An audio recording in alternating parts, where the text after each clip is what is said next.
Hello student.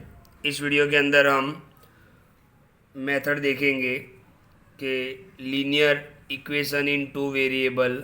आपने last video नहीं देखा है तो एक बार ज़रूर देख ले कि हमने चैप्टर का टाइटल समझा था कि linear equation in two variable क्या है।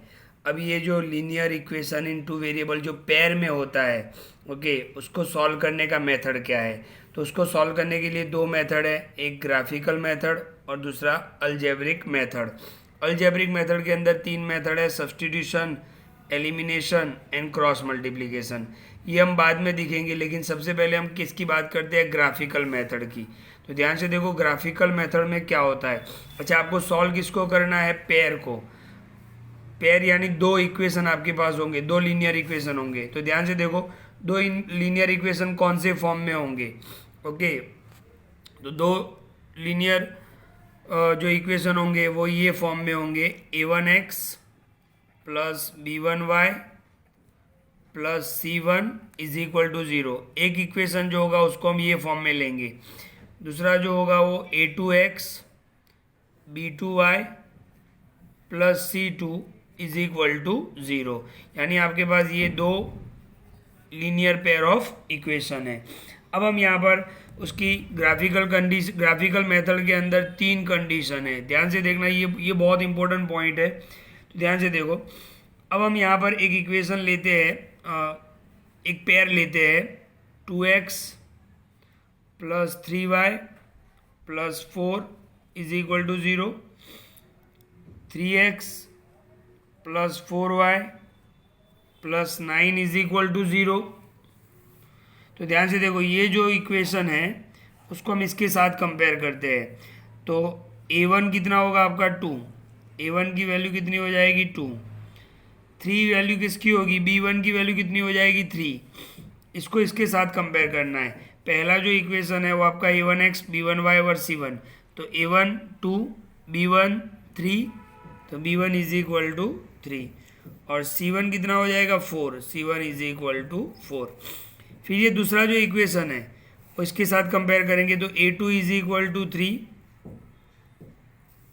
ध्यान से देखना, b2 is equal to 4 and c2 is equal to 9। तो आपको ये तीनों वैल्यू मिल गए। अब पहली कंडीशन की बात करते हैं, नंबर 1, ओके, कि a1 upon a2 is not is equal to b1 upon b2। ये कंडीशन किसके लिए है, ध्यान से देखना, इंटरसेक्टिंग लाइंस के लिए है।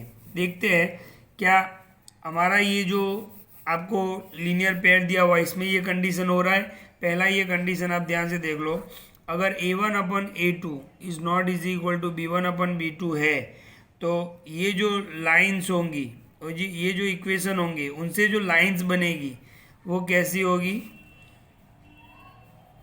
Intersecting lines. Okay, intersecting line समझते हो आप कैसे, कि जान से देखो ये इक्वेशन है, इसका हम ग्राफ बनाएंगे तो मान लो कि लाइन ऐसे आया, ओके।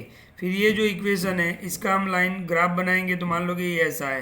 तो ये दोनों यहाँ पर एक पॉइंट पर इंटरसेक्ट कर रहे हैं, इसीलिए हम क्या बोलेंगे इसको, इंटरसेक्टिंग। पहले हम चेक कर लेते हैं कि ये यहाँ पर इंटरसेक्टिंग लाइन्स के लिए कंडीशन यहाँ पे सेटिस्फाई हो रहा है कि नहीं हो रहा है। तो a1 upon a2, a1 upon a2 कितना है, a1 अपन a2 यानी कितना हुआ 2 अपन 3, b1 upon b2, b1 upon b2, b1 upon b2 कितना है 3 अपन 4। तो 2 अपन 3 एंड 3 अपन 4 कभी इक्वल नहीं होता है, तो हम क्या लिख सकते हैं, is not is equal to 0। तो यहाँ पर a1 upon a2 is not is equal to b1 upon b2 है, आप देख सकते हो। तो लाइंस कैसी होगी, इंटरसेक्टिंग लाइंस। और इंटरसेक्टिंग लाइन होगी तो आपको एक इंटरसेक्शन पॉइंट मिलेगा, वो क्या होगा, उसका सॉल्यूशन होगा। तो हम क्या बोल सकते हैं, one and only one solution, जिसको हम क्या बोलेंगे, यूनिक सॉल्यूशन, जिसको हम क्या बोलेंगे, यूनिक सॉल्यूशन। तो जब भी आपको दो इक्वेशन दिए हो, लीनियर पेयर की लीनियर इक्वेशन दिए हो, तो आप पहले ये कंडीशन चेक करो, क्या a1 upon a2 is not is equal to b1 upon b2 है, तो वो लाइन कैसी होगी, इंटरसेक्टिंग लाइंस। और उससे सॉल्यूशन क्या मिलेगा आपको, अगर ये कंडीशन हो रहा है तो one and only one solution मिलेगा, जिसको हम क्या बोलते हैं, यूनिक सॉल्यूशन बोलते हैं। और इस टाइप का जो लाइंस होती है उसको हम इंटरसेक्टिंग लाइंस भी बोलते हैं और साथ में साथ कंसिस्टेंट भी बोलते हैं। क्या बोलते हैं? कंसिस्टेंट भी बोलते हैं। ओके, तो ये पहली कंडीशन किसके लिए? इंटरसेक्टिंग लाइंस के लिए। ओके, एक और यहाँ पर हम कंडीशन लेते हैं, ध्यान से देखना। Number 2, A1 upon A2 is equal to B1 upon B2 is equal to C1 upon C2।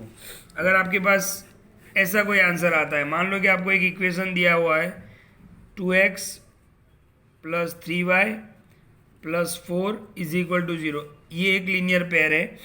और दूसरा दिया हुआ है आपको 4x plus 6y plus 8 is equal to 0।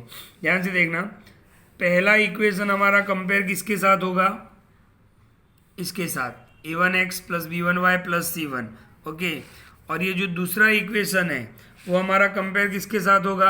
a2x plus b2y plus c2 is equal to 0। तो ध्यान से देख लो, पहले इक्वेशन से आपको 3 वैल्यू मिलेगी, a1 b1 c1। बहुत ही आसान कर देता हूँ, ध्यान से देखो। पहला जो लीनियर पेयर है, लीनियर इक्वेशन है, उससे आपको 3 वैल्यू मिलेगी, a1 b1 c1। तो x का कोफिशिएंट 2, y का कोफिशिएंट 3 और कांस्टेंट 4। अब ये जो दूसरा इक्वेशन है उससे आपको 3 वैल्यू मिलेगी, a2 b2 and c2। Okay, तो x का कोफिशिएंट a2 यानी 4, y का कोफिशिएंट यानी b2 और ये हो जाएगा आपका 8। अब हमारा कंडीशन क्या है? a1 upon a2 b1 upon b2 c1 upon c2 तीनों का आंसर सेम है। तो चेक करते हैं, a1 अपन a2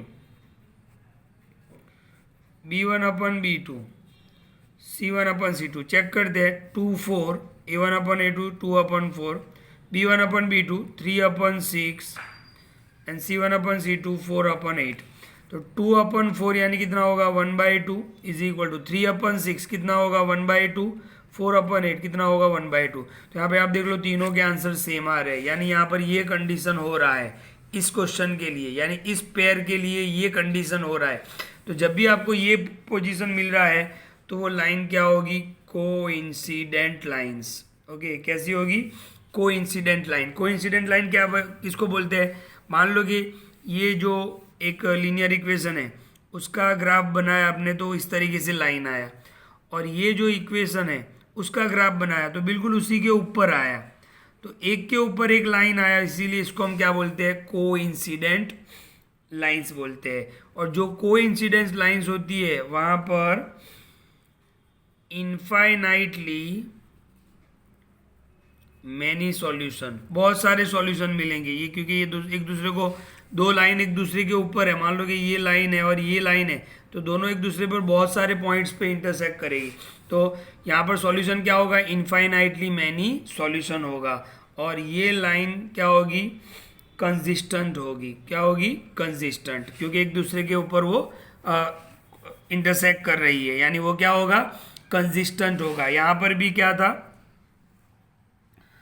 कंसिस्टेंट था, क्योंकि वो एक दूसरे को यहाँ पर वो इंटरसेक्ट कर रही थी। तो इंटरसेक्टिंग लाइन के लिए ये कंडीशन है, a1 upon a2 is not is equal to b1 upon b2। तो intersecting lines, okay, one and only one solution होगा, जिसको हम क्या बोलते हैं? Unique solution. और क्या होता है? कंसिस्टेंस। तो ये कंडीशन के लिए इंटरसेक्टिंग लाइंस होगा। अगर आपको इस टाइप का कंडीशन मिलता है कि a1 अपन a2 की वैल्यू, b1 अपन b2 की वैल्यू, c1 अपन c2 की वैल्यू सेम हो रही है, तो वो कोइंसिडेंट लाइंस होगी। और इसके अंदर सॉल्यूशन क्या होगा? इनफाइनाइटली मैनी सॉल्यूशन होगा। और क्या होगा? कंसिस्टेंट होगा। तो ये सेकंड कंडीशन है। अब हम थर्ड कंडीशन पे आते हैं, ध्यान से देखो। थर्ड कंडीशन क्या है?